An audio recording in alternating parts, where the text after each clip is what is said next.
morning. Thanks so much for joining us for Wake Up Charlotte to Go. I'm Carolyn Brook. Let's send it to Larry Sprinkle for a check of the forecast. Chilly and some fog to start the day, Larry. Without a doubt, many areas with a dense fog advisory. Not in that advisory is Concord, Charlotte, Gastonia, but you could be.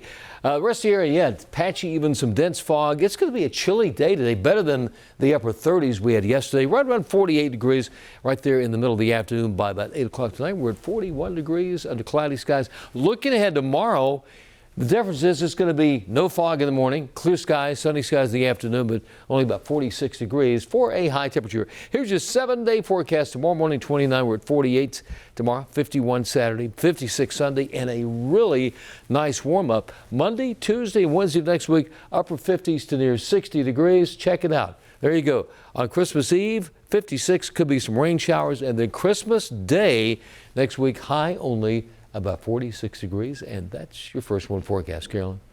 Larry, thanks so much. Some breaking news this morning out of Concord, where one police officer is dead and a second is hurt. Concord Police say the officer exchanged gunfire with a suspect. So here's what we know as of this morning. This happened just before 11 last night on Gateway Lane. One officer and that suspect died at the scene. There's a second officer expected to be okay. Now, right now, police say they're working to figure out what led up to that shooting. Please know and understand that this is still under investigation. When we have facts, we will release facts.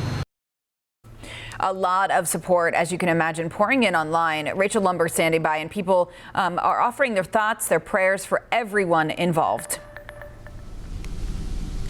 It's been a devastating week for our community and all of our viewers that are watching on social media or on our morning show, and really another tragic day. So around 2:30 is when Concord Police Department started sharing these messages and giving updates to what happened on their social media. And ever since then, throughout the morning, we have just seen dozens and dozens of people reach out with messages. So first, let's start with Huntersville Fire. They're saying that they're just speechless to hear about this, saying that this is the public safety family they work with daily, so it's so hard for them to process this.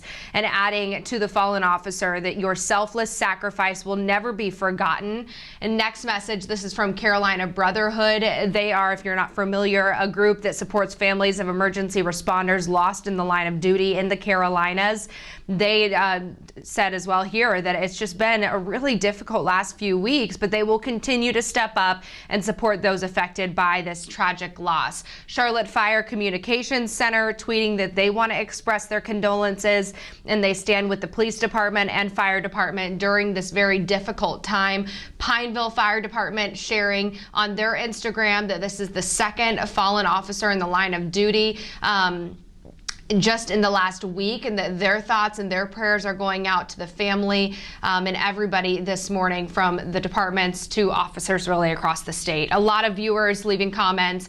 Joe Marie saying this is so hard for the community, it's devastating and a life-altering event here for the officers' family. Steve says his deepest sympathies go out to the police department and the officers' family. D. White is praying, Kate is praying, and David says, man, this is so tough, as it definitely is for everybody that's learning of this as they wake up this morning. We'll continue to track the latest. Carolyn, back to you.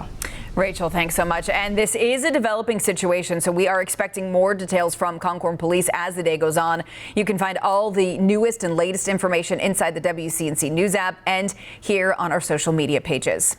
Let's get to some other top stories of the day. Today, we could be one step closer to rolling out a second COVID-19 vaccine here in the U.S. An FDA panel expected to vote on emergency approval for the Moderna vaccine. If they vote yes, the FDA could officially authorize the vaccine as early as tomorrow. The Moderna vaccine was tested right here in Charlotte as part of the clinical trials this summer. If approved, local hospitals could receive doses of that vaccine early next week. In the meantime, more shipments of the Pfizer vaccine are on their way to Charlotte. Novant Health expecting its first round of doses today. Now, right there, a video of the freezers, the new freezers that they'll use to store those vaccines. So far, over 50 hospitals across North Carolina have received shipments and have already started vaccinating healthcare workers. I'm Tracy Potts. Lawmakers, Democrats and Republicans, say they are hopeful that they're at the very end of these negotiations. They're trying to wrap up COVID relief before tomorrow's government shutdown deadline, and they've added something that was not originally part of the compromise. $600 stimulus checks for everyone who's eligible. Some teachers are pushing back against North Carolina's education leaders as kids get ready to take mandatory end-of-course tests. Leaders say these academic tests have to be taken at school, and they count for 20% of the student's final grade. You have to be at death's door to get a medical exemption. So this notion that these tests are more important than a child's health and well-being, even when we're not in a pandemic, is problematic.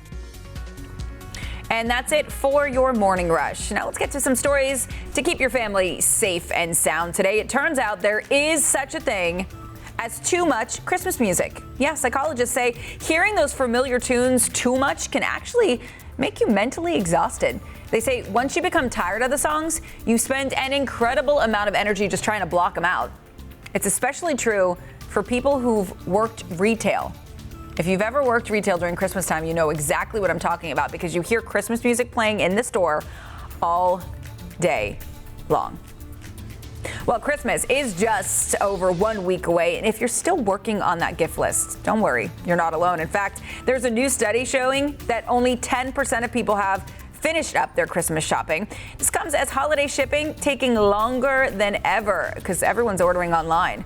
So the question is, have you finished up your shopping? Let us know. Use the hashtag WakeUpCLT. And make sure you watch us every morning starting at 4:30 on Wake Up Charlotte. We do appreciate it.